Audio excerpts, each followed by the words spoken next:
Hello hello hello hello, இந்த சமூக சேவை பண்றது என்ன சும்மா நினைச்சியா? உன் ஃப்ரெண்ட சேர்த்து வைக்கிற ப்ராஜெக்டை இவன் தலையில தூக்கி போட்டுட்டு நீ நைஸா எஸ்கேப் ஆயிலான்னு பாக்குறியா? இந்த கதைலாம் இங்க வேகாதுமா. சரி, ஓகே ஓகே, ஆல் ரைட். இப்ப என்ன, நீ எங்க கூப்பிட்டாலும் நான் வரணும் அதானே? சரி வர. பட் நீ இந்த ப்ராஜெக்ட் ஒத்துக்கிறியா? அதுக்கு முதல்ல எஸ் சொல்லு. மச்சான், நீ நோன்னு சொல்லு. நோ. சூப்பர். எஸ். என்ன மதிச்சு என்ன நம்பி உன் ஃப்ரெண்டோட பிரச்சனை தீர்த்து வைக்க சொல்லி என் கிட்ட கேட்டிருக்க. ஃபர்ஸ்ட் டைம் இப்படி ஒரு எக்ஸ்பீரியன்ஸ் எனக்கு கிடைக்குதுன்னா இத நான் வேணா செய்ய மாட்டேன்னு சொல்ல விரும்பல. Wow, super Arun. Thank you so much.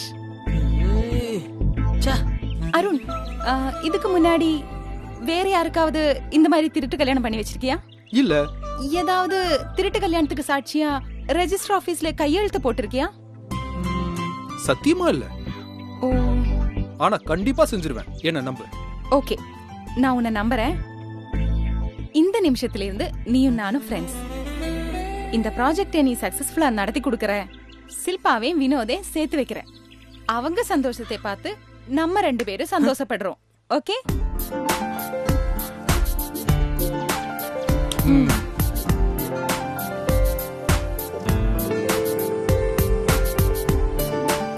பாய், நான் கிளம்புறேன்.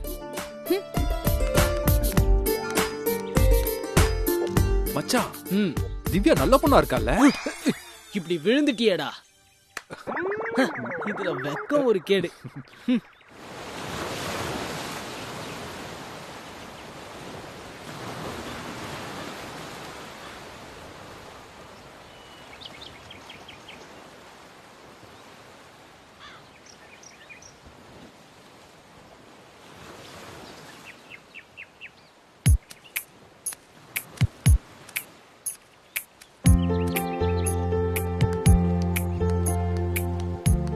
அப்பா, வந்து சேர்ந்தியா? உன்னை எத்தனை மணிக்கு வர சொன்னா நீ எத்தனை மணிக்கு வந்திருக்க? லேட் ஆயிருச்சு, சாரி. இந்த ஒரு வார்த்தைய நல்லா தெரிஞ்சு வச்சிருக்க. ஆனா ஊனா சாரி போறின்னு 3/4 அவரா நிக்கிறேன், தெரியுமா உனக்கு? நான் தான் சாரி சொல்றேன்ல. நான் என்ன உன்ன மாதிரி ஆம்பளை பையனா? நினைச்ச நேரத்துல நினைச்ச இடத்துக்கெல்லாம் கிளம்பி வர்றதுக்கு. நான் தான் சொன்னேன்ல, எங்க வீட்ல எல்லாம் அவ்வளவு ஈஸியா எஸ்கேப் ஆகுறது ரொம்ப கஷ்டம். சரி, என்ன சொல்லிட்டு எஸ்கேப் ஆன? வேற என்ன சொல்லுவாங்க, ஃப்ரெண்டு வீட்ல குரூப் ஸ்டடி அப்படின்னு ஒரு பொய்ய சொல்லிட்டு நல்ல பெர்ஃபார்மன்ஸ் பண்ணி அவங்க நம்புறதுக்கு இந்த 2 புக்ஸ் எடுத்துக்கிட்டு கிளம்பிட்டேன். அவ்வளவு ஈஸியா நம்பிட்டாங்களா? கொஞ்சம் கஷ்டம்தான். இருந்தாலும் என் ஃப்ரெண்ட்ஸ் எல்லாம் விட்டு ஃபோன் பண்ண சொன்னேன். நானும் யாரும் 2 பேருக்கு ஃபோன் பண்ற மாதிரி, லெசன்ஸ பத்தி பேசுற மாதிரி, இப்படி எல்லாம் ஒரு பெர்ஃபார்மன்ஸ் பண்ணி எல்லாத்தையும் சேர்த்து வச்சு அவங்க யோசிச்சு நம்பிட்டாங்க. செம. ஆனா ஒண்ணு தெரியுமா உனக்கு, பசங்களுக்கு இந்த அளவுக்கு சாமர்த்தியம் கிடையாது. தடாலடியா ஏதாவது பண்ணாதான் ஒர்க் அவுட் ஆகும். இந்த மாதிரி ஐடியா பண்ணி ஏதாவது பண்ணலாம்னு பார்த்தா மொக்கையா மாட்டிப்போம். ஆனா ஷில்பா விஷயத்துல எந்த ஐடியாவும் சொதப்பிடக்கூடாது, ஓகேவா? நானும் அதான் யோசிச்சுட்டு இருக்கேன். சரி, அதை விடு. ஷில்பா வீட்ல யார் யார் இருக்கா அத சொல்லு முதல்ல. எனக்கு தெரிஞ்சு ஷில்பா, அவங்க அப்பா, அவங்க அம்மா 3 பேர் தான் அவங்க வீட்டு ரேஷன் கார்டுல இருக்காங்க. பிளஸ் அவங்க வீட்டு வேலைக்காரி, பிளஸ் தடிமாடுங்க. தடிமாடுங்களா? ஏய், என்னடா எதுவும் தெரியாத மாதிரி கேக்குற? நேத்துக்கே நான் சொன்னேன்ல அவங்க வீட்ல அடியாளுங்க எல்லாம் இருக்காங்கன்னு. இத தவிர அவங்க அப்பாவுக்கு பெரிய பெரிய ரவுடிங்களோட கனெக்ஷன் இருக்கு. ஆமால. அது சரி, இப்ப இதெல்லாம் கேட்டு தெரிஞ்சுக்கிட்டு நீ என்ன பண்ண போற? நம்ம இப்ப எங்க போக போறோம் தெரியுமா? எங்க போறோம்? உன் ஃப்ரெண்டு ஷில்பா வீட்டுக்கு போக போறோம். அச்சுச்சோ, செத்தோம். அவங்க அப்பா கண்ணுல மட்டும் பட்டும் அதுக்கப்புறம் உயிரோட வீட்டுக்கு திரும்ப முடியாது. அது தெரிஞ்சுக்கோ நீ முதல்ல. அப்ப ஷில்பாவை அப்படியே டீல்ல விட்டுறலான்றியா? ஏய், சாரி கோச்சிக்காத. சரி, நீ முதல்ல உன் பிளான சொல்ல. இன்னைக்கு நைட்டு எப்படியாவது செவரேறி குதிச்சு ஷில்பா வீட்டுக்கு நாம போயிடுறோம். ஐயோ, எந்த குருவாயிருப்பா. மலையாளியோ? ஏன் இப்படி கேக்குற? ஏதோ கொலையாளிய கேக்குற மாதிரி கேக்குற. மலையாளி தான், இது உனக்கு தெரியாதா? நான் பேசுற ஆக்சென்ட் வச்சு எல்லாரும் கண்டுபிடிச்சிடுவாங்களே. நான் தான் இப்ப கண்டுபிடிச்சிட்டேன்ல, அதை விடு. இன்னைக்கு நைட்டு ஷில்பா வீட்டுக்குள்ள நாம போயிடுறோம். நானும் கூட வரணுமா? அட அறிவு கெட்ட திவ்யா. ஏய், சரி சரி, நான் மட்டும் வீட்டுக்குள்ள போனா என்ன பார்த்து அந்த ஷில்பாவை சத்தம் போட்டு ஊரை கூட்டிடுவா. நீ கூட வந்தாதான் அவளுக்கும் ஒரு தைரியம். ஆமால. ஓகே ஓகே, நான் வந்துடுறேன். நாம 2 பேரும் அங்க இருக்கிற தடிமாடுங்க கண்ணுல மண்ணை தூவிட்டு எப்படியாவது அவங்க வீட்டுக்குள்ள போயிடுறோம். இன்னைக்கு நைட்டு ஃபுல்லா அந்த வீட்டுக்குள்ளேயே இருக்கும். அந்த வீட்டோட ஜியோகிராஃபியை ஸ்கெட்ச் பண்றோம். அங்க இருக்கிற ஆளுங்களை ஸ்டடி பண்றோம், அவங்க அப்பனையும் ஸ்டடி பண்றோம், அப்புறம் உன் ஃப்ரெண்டை எப்படி தப்பிக்க வைக்கிறதுங்கறத பத்தி டீப்பா டிஸ்கஸ் பண்றோம். அப்பாடா, கொஞ்சம் சந்தோஷம் எனக்கு. எதை சொல்ற? இல்ல, நைட்டு நான் வீட்ல குரூப் ஸ்டடி பண்ண போறேன்னு சொல்லி தான் வந்தேன். ஐயோ, பெத்த தாய் தகப்பன் கிட்ட இப்படி போய் சொல்லி ஏமாத்துறோம் நினைச்சேன். இப்ப நீ இத்தனை ஸ்டடி பண்ணலாம் சொல்லும் போது நம்ம ஒன்னும் போய் சொல்ல, நிஜம்தான் சொல்லிட்டு வந்திருக்கோன்னு ஒரு அல்ப சந்தோஷம். வேற என்ன பண்ண சொல்றேன்? படிக்கிற பசங்களுக்கு வீட்ல எல்லாம் சில லிமிட்ஸ் இருக்கு, அதை தாண்டி போறப்போ கொஞ்சம் பயமா தான் இருக்கும். அது சரி, உன் ஃப்ரெண்டு ஷில்பா மாதிரி நீ யாரையாவது லவ் பண்றியா? சே, நான் ஏன் அதெல்லாம் பண்ண போறேன்? ஏன்? லவ் பண்றது கெட்ட காரியமா? அப்படின்னு இல்ல, பட் எனக்கு ஒன்னும் அது அவசியம் இல்ல. அவசியம் இல்லையா இல்ல இஷ்டம் இல்லையா? இப்படி கேட்டா நான் என்ன பதில் சொல்றது தெரியல. அப்படியே வச்சுக்கோ இப்போதைக்கு. இல்ல, எதுக்கு கேக்குறானா, நீயும் பார்க்க நல்லா தான் இருக்க. என்ன மாதிரி அழகான கன்னி பசங்க உனக்கு ப்ரப்போஸ் பண்ண வருவாங்க. அந்த மாதிரி யாராவது வந்தா நீ என்ன பண்ணுவேன்னு தெரிஞ்சுக்கலாம் தான். என் செப்பல் சைஸ் 7 பாக்குறியா? வேணாம், எனக்கு அதெல்லாம் வேணாம். சும்மா ஒரு ஜெண்டர் நாலேஜுக்காக தான் கேட்டேன். மத்தபடி உன் செருப்பு சைஸ்லாம் எனக்கு தேவையில்ல. அது சரி, நீ எதுக்கு லவ் பண்றியன்னு கேக்குற? சும்மா தெரிஞ்சுக்கிறதுக்காக தான் கேட்டேன். நீ எதுக்கு சும்மா தெரிஞ்சுக்கணும்? சரி, வேணா விடு, கேட்டதை நான் கேன்சல் பண்ணிக்கிறேன். முதல்ல உன் ஃப்ரெண்டோட பஞ்சாயத்தை முடிப்போம். சீக்கிரமா போலாம்.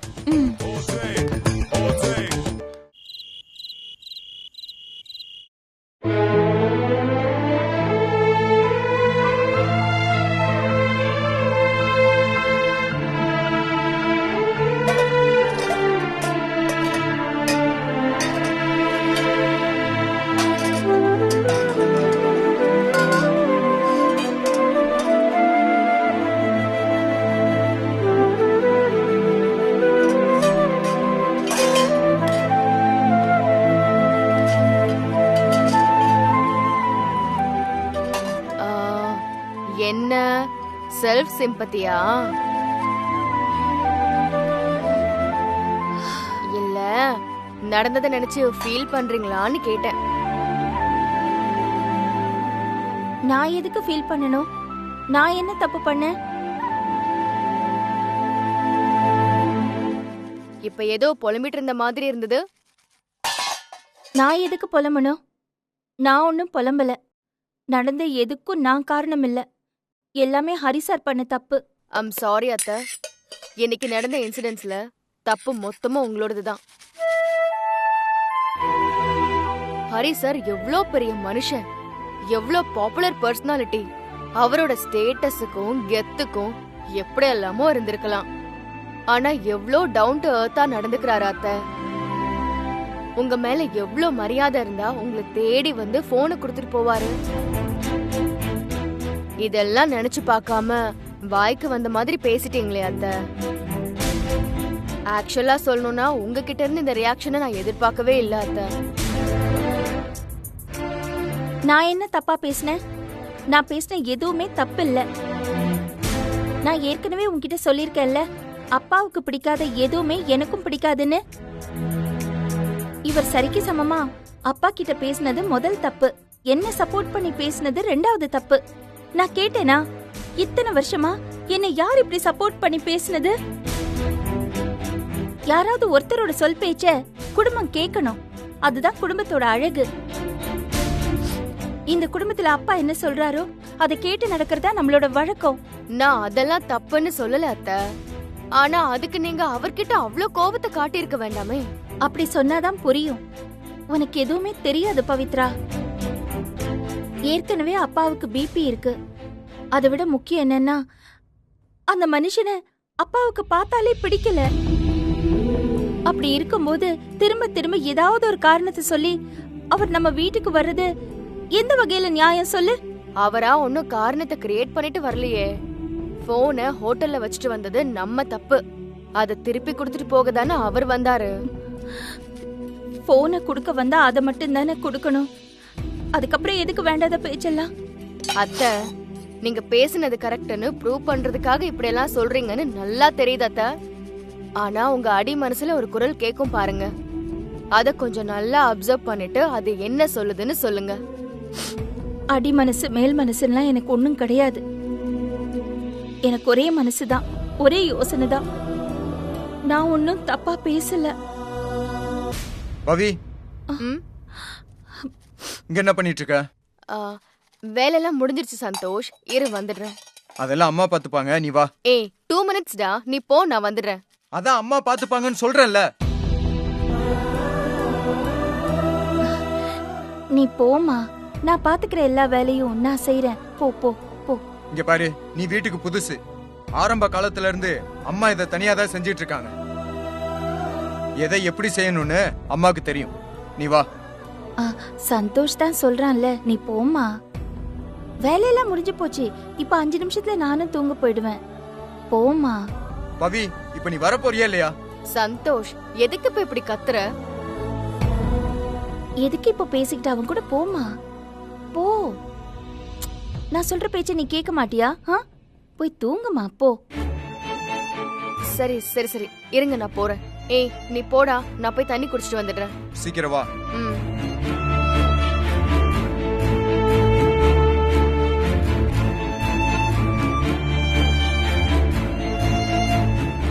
அத்தை, ஒன்னே ஒண்ணு மட்டும் சொல்லலாமா? அதுக்கு பெர்மிஷன் உண்டா? ப்ளீஸ் டூ ஒன் திங் அத்தை. நாளைக்கு ஒரு போன் போட்டு ஹரி சார் கிட்ட ஒரு சாரி ஆச்சும் சொல்லிடுங்களேன். பாத்தியா, திரும்பவும் அதே பேச்ச எடுக்கிற. நான் எதுக்கு பவி அவர்கிட்ட சாரி சொல்லணும்? நான் பேசினதுல எந்த தப்பும் இல்ல. ஒருவேளை நான் பண்ணது தப்புன்னு தெரிஞ்சா நீ சொல்றதுக்கு முன்னாடி நானே அவருக்கு போன் பண்ணி சாரி கேட்டிருப்பேன். ஆனா இந்த தடவை எனக்கு அப்படி எதுவுமே தோணல பவி. இத பாரு, தயவு செஞ்சு இந்த விஷயத்தை இதோட விட்டுரு. பவி, குட்டி கத்த போறான், நீ போ.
அங்க உள்ள 2 தடிமாடுங்க மட்டும்தான் இருக்காங்க.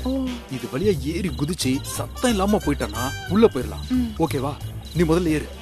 ஏறுனா நான் எப்படி ஏறுவேன்? என் கையை மிதிச்சு மேல ஏறு. இதெல்லாம் என்னால முடியாது. கீழே விழுந்து வாருனா முட்டி பேந்துரும்.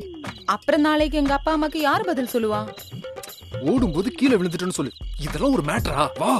வேணும்னா ஒண்ணு பண்ண, நீ குனிஞ்சுக்கோ, உன் முதுகு மேல காலை வச்சு நான் அப்படி ஏறுறேன். அடி பாவி, கொஞ்சமாவது மனிதாபிமானம் இருக்கா உனக்கு? சரி, அப்ப ஒண்ணு பண்ணலாம். நீ ஏறி உள்ள போயிட்டு என்ன செய்யணுமோ அது செஞ்சு முடிச்சிட்டு வா. அது வரைக்கும் நான் இங்கே வெயிட் பண்றேன்.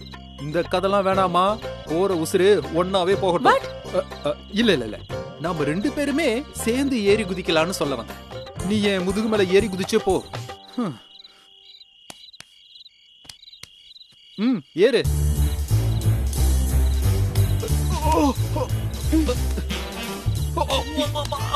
கத்தாதடா. எந்த கடையிலடி அரிசி வாங்குற? மிதிச்சு கொண்டுடுவேன் உன்னை.